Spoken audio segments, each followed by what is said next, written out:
everybody healthy. Yeah, it was a butt whooping. We won't even lie to you about that one, but it was really bad. And I really do think that when we're aggressive from the jump, it sets the tone for the whole game. And so, sucks to suck. It's on the starting five to kind of do that. So. A win is a win, they say. But some wins mean more than just a number in the standings. Some wins redefine a team. Some wins silence every critic, flip every narrative, and announce to an entire league that the doubters got it wrong. The Indiana Fever's 80-70 takedown of the Las Vegas. Assessed without Caitlin Clark on the floor wasn't just a win. So it was a THUNDERCLAP. Caitlin Clark. Down. The rookie phenom who transformed the Fever into must-watch basketball was out with a groin injury, on the bench, in street clothes. Fans wondered how Indiana would even compete without their floor general. Social media had already declared the season dead in the water. The headlines wrote themselves. No Clark, no chance. But what happened that night in Gainbridge Fieldhouse sent shockwaves through the WNBA, because the Indiana Fever didn't just survive, they dominated. They beat the two-time defending champions. Season and everybody healthy. Yeah, it was a butt whooping. We won't even lie to you about that one, but it was really bad. And I really do think that when we're aggressive from the jump, it sets the tone for the whole game. And so, sucks to suck. It's on the starting five to kind of do that. So good luck, Kels. A team loaded with all-stars and Olympic gold medalists, and they did it on their own terms with grit, defense, and maybe the hottest shooter in the entire league right now, Sophie Cunningham, from the opening tip. The game felt like a pressure cooker. Indiana had just come off two tough losses to the New York Liberty. Their momentum was slipping. Their leader was sidelined. Standing in front of them was A'ja Wilson, last season's MVP, a woman on a mission. Someone who's made no secret of her resentment over Lark's media spotlight. Wilson and the Aces smelled blood in the water. They came into Indiana with swagger, maybe even arrogance. You could see it in their body language. This wasn't just another game for Vegas. This was their opportunity to expose the Fever. To prove that, Clark was the only reason Indiana mattered. But here's the thing about underdogs. When you count them out, when you dismiss them, you forget that pressure can forge diamonds. Caitlin Clark go up against the Las Vegas Aces and last year's MVP, A'ja Wilson, and walk away with a W, 80-. You forget that adversity doesn't always break teams. Sometimes it unites them. And that's exactly what happened. Kelsey. Mitchell has been a lightning rod for criticism all season. Inconsistent scoring. Questionable shot selection. At times, disappearing in big games. Through 3 quarters against Vegas, it looked like the same story was playing out. 4 of 19 from the field. Frustration written all over her face. But something shifted. Stephanie White pulled her aside during a timeout, looked her in the eye and said, "Let it fly. Good go." That moment changed everything. Mitchell caught fire. In the 4th quarter, when the lights were brightest and the game was on the line, she scored 9 crucial points on 4 of 5 shooting. She buried a dagger 3, sliced through the defense, and made pinpoint passes to set up teammates. Butt whooping. We won't even lie to you about that one, but it was. Mitchell finished with 21 points and 4 assists. But the numbers don't capture the intensity, the urgency, the leadership. She didn't just take over the game. She silenced every critic who said the Fever couldn't win without Caitlin Clark. But while Mitchell was finding her rhythm, someone else had already caught fire. Sophie Cunningham. If you haven't been paying attention to Cunningham lately, let us catch you up. She's not just on a hot streak, she's rewriting her narrative in real time.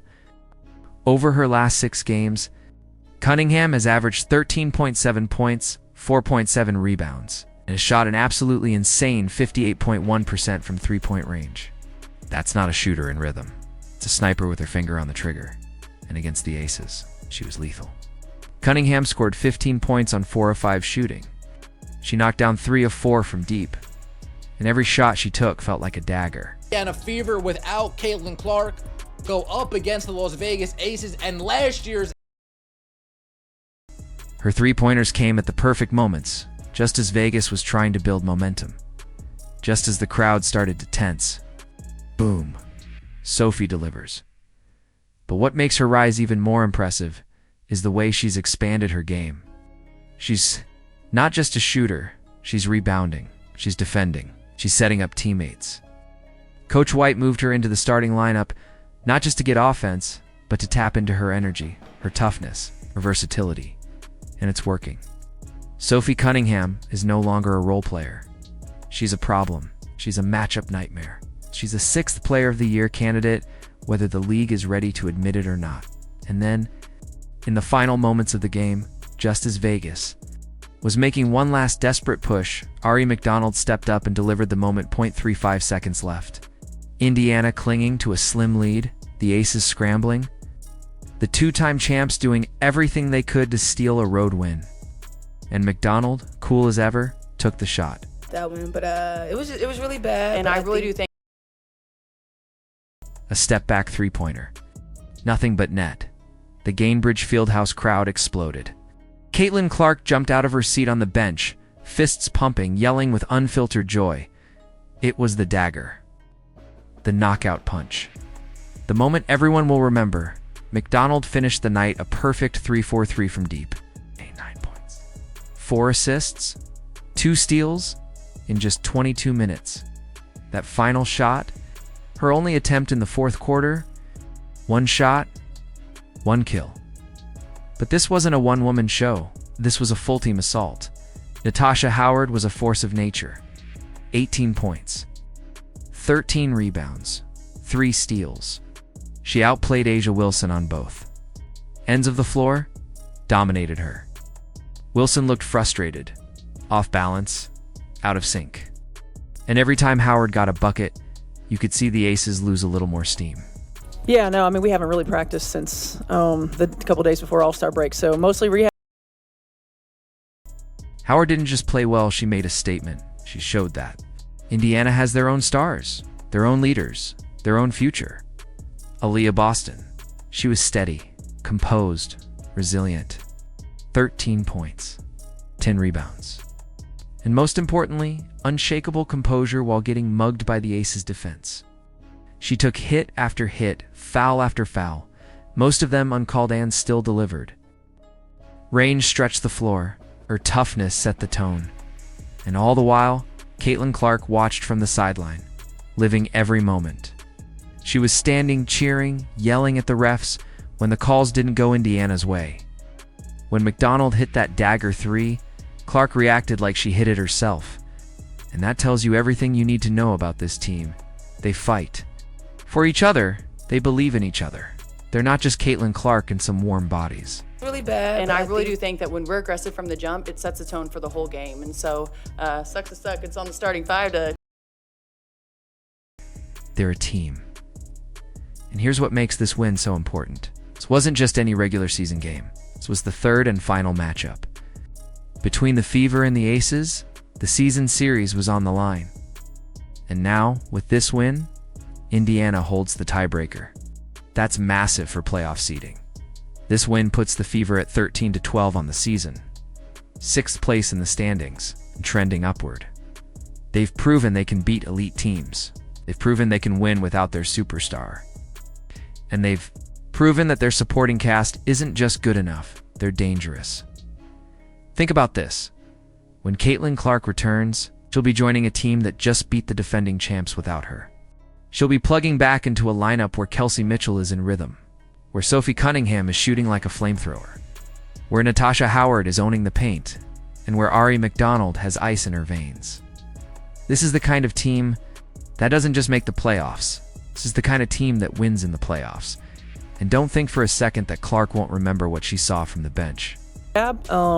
Shooting, and you know she's been with our athletic training team, and She watched her teammates get hacked. She watched the refs give A'ja Wilson every call. She watched them fight through it anyway. That kind of experience fuels comebacks. That kind of fire doesn't fade.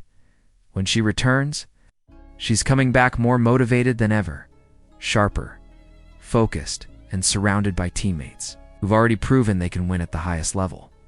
This wasn't just a game. This was a blueprint. This was a statement to the WNBA that the Indiana Fever are real.